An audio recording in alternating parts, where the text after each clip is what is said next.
ካዕባ ከተገነባ ረጅም ጊዜ ስለቆየ ግንቦቹ ፈራርሰው ነበር። ስለዚህ ሊፋሰስ የነበረውን ደም በዛ አቆሙት ማለት ነው። ታማኙ መሐመድ አልአሚን ብለው ነው የሚጠሯቸው። የካዕባን ትልቅነት ክብርን ያውቃሉና ይሁን ነገር ብንሆንስ ብለው ፍርሃት አደረባቸው። 4 ቀን 5 ቀን የፈጀ ክርክር ጥል ውስጥ ገቡ ማለት ነው። ለበይከ አላሁመ ለበይክ ለበይከ ላ ሸሪከ ለከ ለበይክ ኢነል ሐምደ።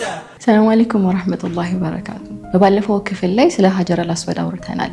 ከነብዩ መሐመድ ሰለላሁ ዐለይሂ ወሰለም ጋር የሚያገናኘው አንድ ክስተት አለና እሱን እናወራለን።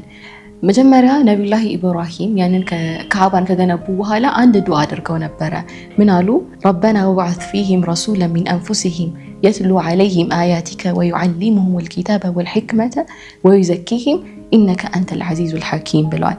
ጌታችን ሆይ በውስጣቸውም ከነሱ የሆነን መልእክተኛ በእነርሱ ላይ አንቀጾችህን የሚያነብላቸውን መጽሐፍንና ጥበብን የሚያስተምራቸውን ከክህደት የሚያጠራቸውን ምላክ አንተ አሸናፊ ጥበበኛ አንተ ብቻ ነህና ብለው ያሉትን አንድ ዱዓ አለ።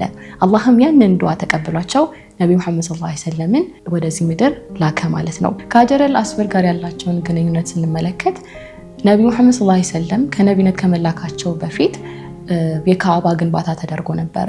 ካዕባ ከተገነባ ረጅም ጊዜ ስለቆየ ግንቦቹ ፈራርሰው ነበረ። ቁረይሾች ከካዕባ ካላቸው ክብር የተነሳ ያንን ሊያድሱና ሊገነቡ አሰቡ ማለት ነው።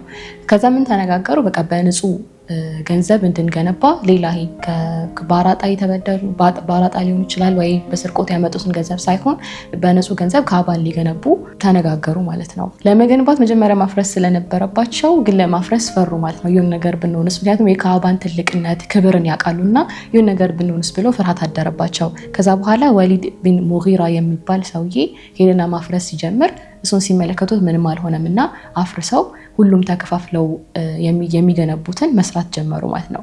ከዛ በኋላ መጨረሻ ላይ ገንብተው ከጨረሱ በኋላ ሀጀር አልአስወድን ማን ያስቀምጥ በሚል ክርክር ውስጥ ገቡ። 4 ቀን 5 ቀን የፈጀ ክርክር ጥል ውስጥ ገቡ ማለት ነው። ደም እስከ መፋሰስ የሚደርስ አይነት ሁኔታ ነበረ። ምን መስማማት ላይ ደረሱ? በዚህ በር መጀመሪያ ላይ የሚገባው ሰውዬ ይዳኛን ብለው አሰቡ ማለት ነው። ከዛ በኋላ የአላህ ፍቃድ ሆኖ ነብዩ መሐመድ ሰለላሁ ዐለይሂ ወሰለም ገቡ ማለት ነው በዚያ በር። ያንን ሲመለከቱ እንዴ ሁሉም ደስ አላቸው። ምክንያቱም ታማኙ መሐመድ አልአሚን ብለው ነው የሚጠሯቸውና ታማኙ መሐመድ ከሆነማ እሱ ይዳኛን ብለው አሉ። ከዛ ነብዩ መሐመድ ሰለላሁ ዐለይሂ ወሰለም ጉዳያቸውን ሲያናገሯቸው ምን አደረጉ? ኩታቸውን አነጠፉና ድንጋዩን አስቀመጡት። ከዛ የእያንዳንዱ የጎሳ መሪ የኩታውን ጫፍ ይዞ ወደ ቦታው እንዲወስድ አደረጉ ማለት ነው። ከዛ ወደ ቦታው ወሰዱ፣ እሳቸው አነሱትና ቦታው አስቀመጡት ማለት ነው። ስለዚህ ሊፋሰስ የነበረውን ደም በዛ አቆሙት ማለት ነው። ይህ የነብዩ መሐመድ ሰለላሁ ዐለይሂ ወሰለምን አስተውሎት ብልህነት እንመለከታለን። ሰለዋቱ ረቢ ወሰላሙ ዐለይሂ።